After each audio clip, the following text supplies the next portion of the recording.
Daqui a Tá pouco a bom. gente já começa. Combinado. Qualquer coisa você avisa. Obrigado, viu? Mas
Agora sim, vamos lá, pessoal. Vamos iniciar mais uma aula.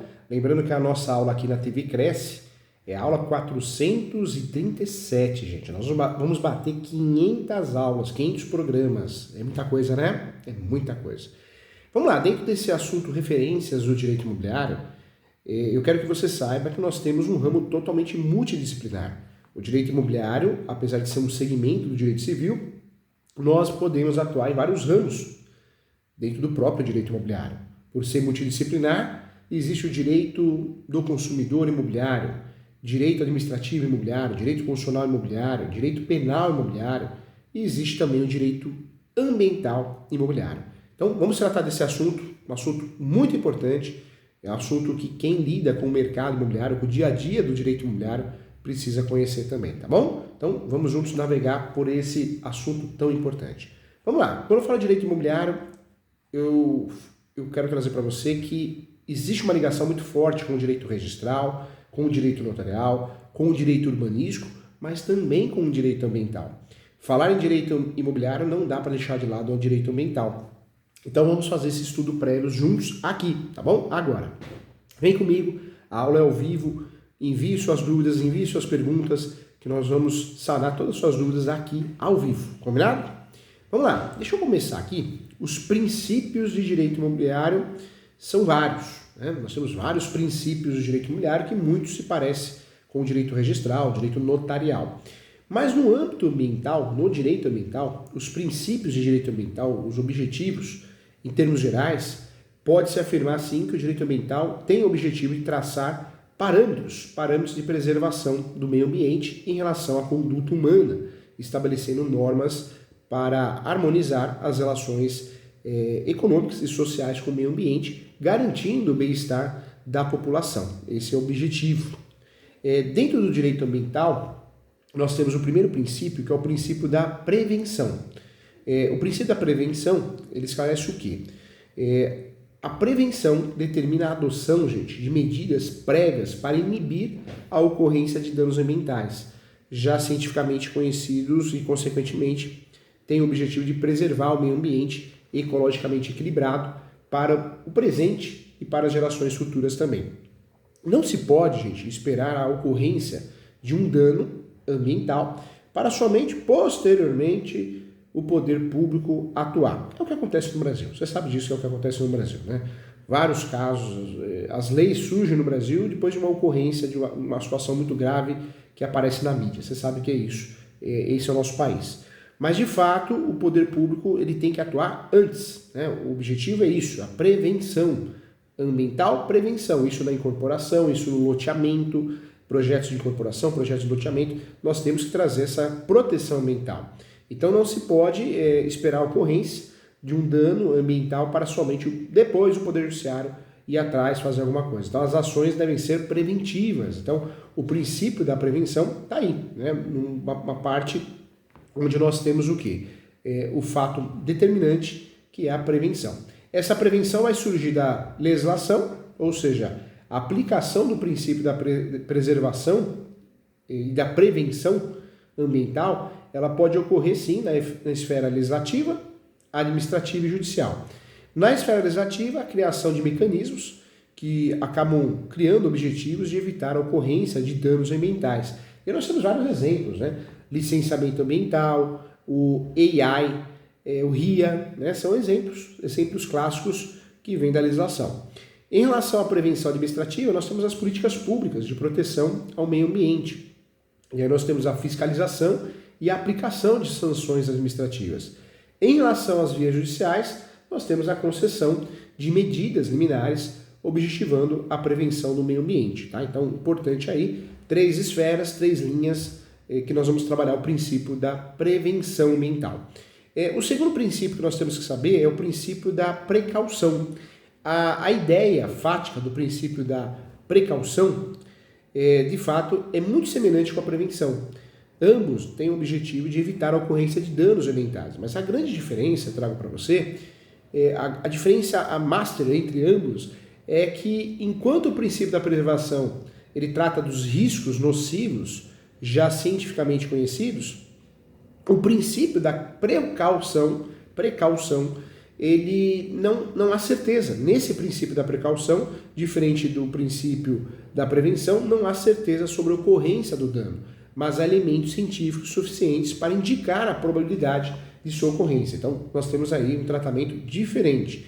É interessante destacar que no preâmbulo da Convenção sobre Diversidade Biológica, que é conhecido como CDB, que se refere ao princípio da precaução, ao dispor, quando existir uma ameaça de redução ou perda substancial da diversidade biológica, não deve ser invocada a falta de completa certeza científica com razão para adiar a tomada de medidas destinadas a evitar ou minimizar essa ameaça. Então, por isso esse princípio também ficou muito conhecido. Enquanto o princípio da prevenção se relaciona ao risco e impactos ambientais já conhecidos, no princípio da precaução não há certeza acerca da existência do dano, mas isso não afasta a necessidade de adoção de medidas concretas para evitar sua ocorrência, tá bom? Então, ponto importante também. Outro princípio que nos interessa muito é o princípio do desenvolvimento sustentável, né? Esse também é muito conhecido. Desenvolvimento sustentável tem a ver, ele é consagrado com o desenvolvimento econômico e social, que não pode ser visto isoladamente, mas sim em harmonia com a prevenção do meio ambiente. Nós temos a fundamentação da própria Constituição Federal, que prevê que a ordem econômica, fundada na valorização do trabalho humano e na livre iniciativa, tem por fim assegurar a todos a existência digna, conforme os ditames, né, da justiça social, e deve observar a defesa do meio ambiente, inclusive mediante tratamento diferenciado em relação ao impacto ambiental, dos produtos e serviços, né, e processos elaborados à prestação do serviço. Isso aparece também, gente, na Lei 6.938, de 81, que prevê a Política Nacional do Meio Ambiente, que visa, de fato, estabelecer a compatibilização do desenvolvimento socioeconômico com a preservação de qualidade no meio ambiente e do equilíbrio ecológico, tá? Então essa é a ideia. Então, olha como é importante também. Falar em direito ambiental, direito imobiliário aplicado ao direito ambiental, não podemos deixar de lado também o princípio do polidor pagador, ou também polidor pagador e do usuário pagador.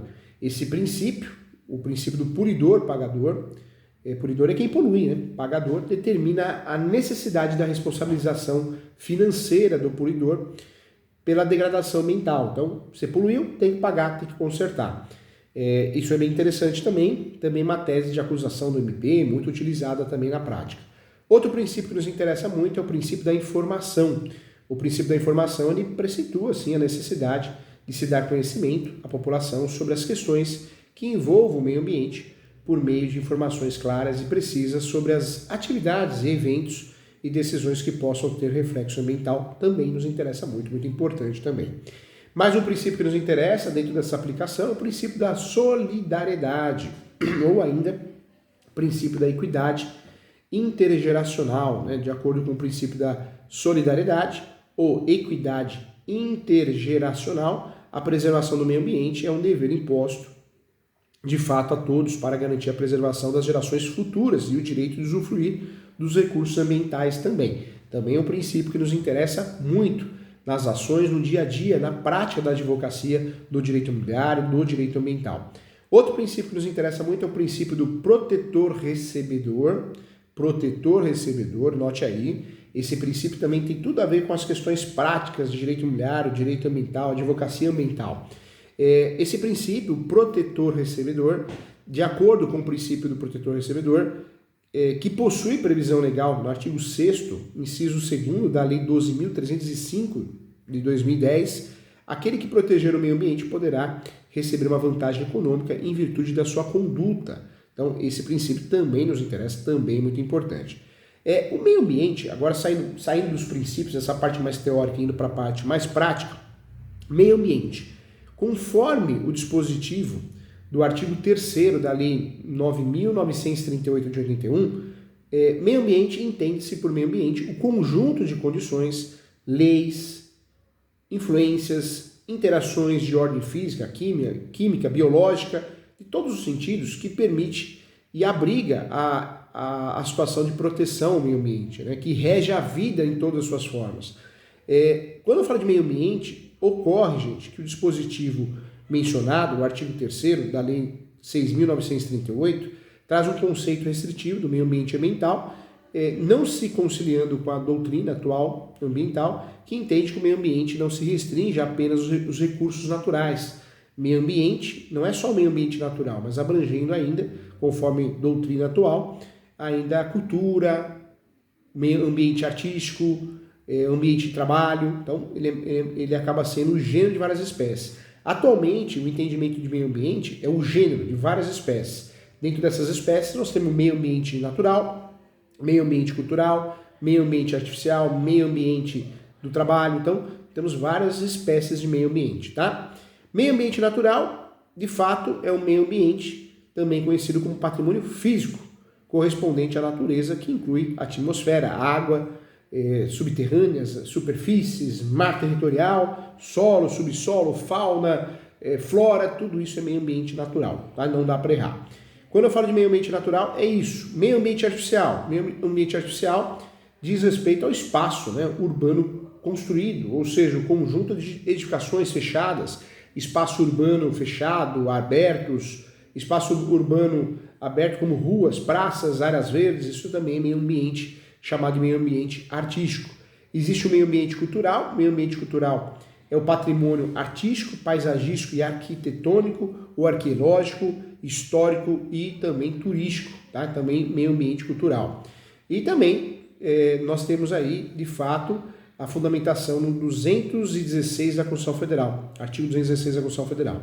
No Brasil, o principal órgão de preservação, defesa e valorização do patrimônio cultural brasileiro é o Instituto Patrimônio Histórico e Artístico Nacional, ele que trata desses assuntos relevantes. Quando eu falo aqui de imóveis que sejam considerados um patrimônio cultural e artístico, aí nós voltamos no direito imobiliário, né? Nós temos o que? O tombamento. O tombamento ele possui previsão no decreto 25 de 1937 e representa, né, o instrumento de proteção do patrimônio cultural material por meio da inscrição do bem em livro público de tombo, né, que é o livro tombo arqueológico, paisagístico. Existe também um livro chamado tombo histórico, tem um livro também de tombo de belas artes, tem um livro de tombo de artes aplicadas. Então nós temos um livro de tombo, segundo o decreto 25 de 1937, é o livro que nós vamos deixar arquivado, que aquele imóvel ele é tombado, tombamento. Você já ouviu falar sobre isso, né? Patrimônio cultural e artístico. Você não pode mexer sem autorização nesse imóvel. O registro, né, trata-se também de um ponto importante no direito imobiliário e no direito ambiental. O registro do tombamento, o instrumento de proteção de fato do patrimônio cultural e material por meio de inscrição em livro de registro, também, né, é importante, conforme o decreto 3.551, o decreto 2000, ele também é obrigatório. Lembrando que existe um inventário desses patrimônios históricos e culturais, e aí nós temos vários modelos nas festas. Tem festa, a festa do samba da roda do baiano, a roda da capoeira, oficina dos mestres de capoeira e festa do Divino Espírito Santo de Paraty, ou seja, são eventos que são considerados patrimônio cultural. Existem vários outros, né? Então isso tem que ser registrado, não só em relação a um imóvel que é tombado, mas em relação a um evento. Quando eu falo de inventário significa descrever e relacionar esses bens que guarnecem determinado local no ambiente de fato ambiental. O inventário representa o instrumento de identificação e descrição do bem cultural que será tutelado, ou seja, protegido, tá? Lembrando que existe aí um mecanismo também, uma ferramenta, é a desapropriação. A desapropriação é um meio de intervenção da propriedade, conhecido no direito administrativo e no direito imobiliário, por meio do qual ela se transfere compulsoriamente ao patrimônio público. Isso ocorre, sim, quando o imóvel é tombado e muitas vezes não existe um respeito, né, em relação ao tombamento, então pode ser desapropriado. No pior cenário, é uma realidade, tá?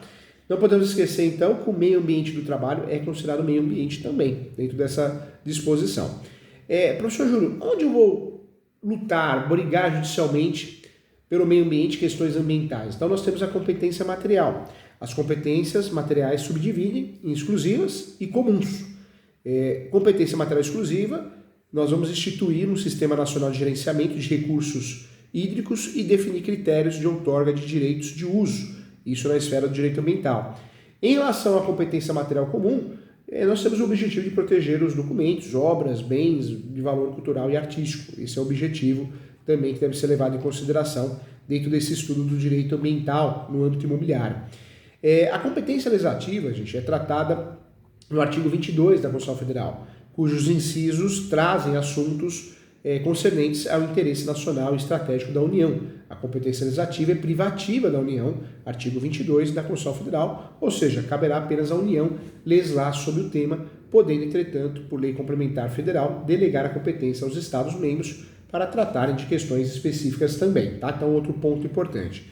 Dentro desse cenário do direito ambiental, eu trago para você que existem incentivos fiscais, né? Os Estados-membros podem instituir, sim, incentivos fiscais aos municípios que atingem, de fato, as metas, né, ambientais estipuladas pelo Estado.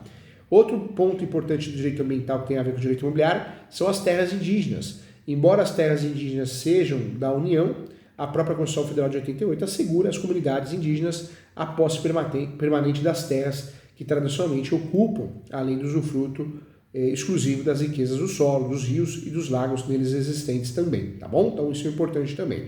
Todo o contexto de direito ambiental nós vamos ter dentro da Política Nacional e Sistema Nacional do Meio Ambiente, que é a Lei 6.938 de 81, tá? Então esse assunto é muito importante, deve ser levado em consideração também.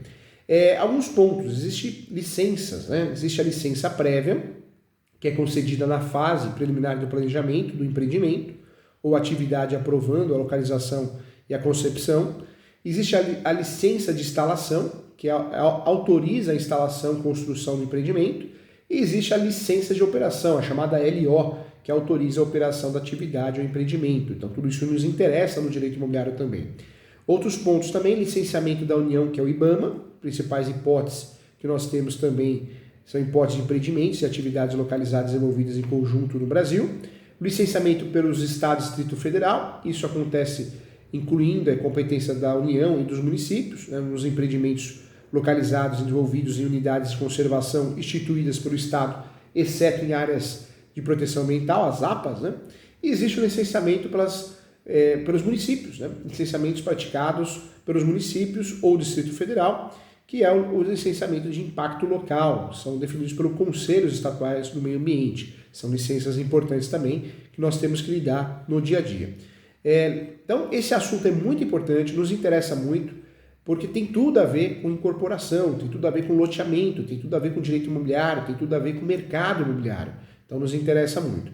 Quero trazer para você que existe a área de proteção ambiental, a APA, artigo 15, e existe a área relevante de interesse ecológico. Existe a área de florestamento nacional, a área de reserva extrativista, a área de fauna, a área de desenvolvimento sustentável e existe ainda a chamada área particular de patrimônio natural. Então nós temos aí várias unidades de conservação diferentes. Isso também é necessário a gente entender para poder usufruir com qualidade na nossa advocacia, nos nossos negócios imobiliários, tá bom? Legal, esse assunto é muito importante, hein? Tem perguntas? Vamos lá! Legal. Gente, eu quero... Ah lá, chegou. Sempre o Luiz Antônio Finger, hein? Tá de parabéns, Luiz.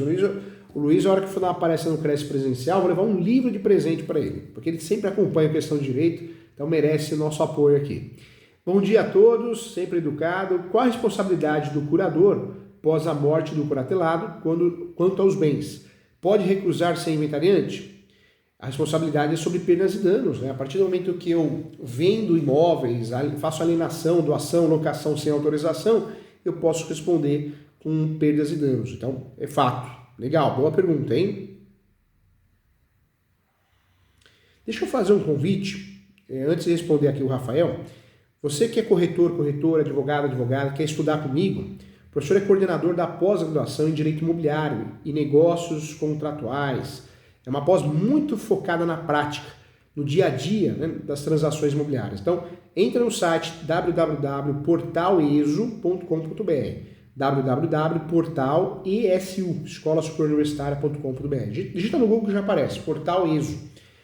Vários cursos gratuitos para advogados, corretores, com certificados no MEC, muitos cursos a um preço muito em conta e as pós-graduações custam R$ 980, gente. Então, muito bacana, vem estudar comigo, tá? Então, convido a você. Quem quiser, siga o professor nas redes sociais também, o Instagram é professor.julio.sanches, me siga nas redes sociais, no meu canal no YouTube, professor Júlio César Sanches, estou à disposição para mentorias, para palestras, para consultas, tá bom? Para te ajudar com muito carinho. Legal. Vamos lá, pergunta do Rafael então. Olá.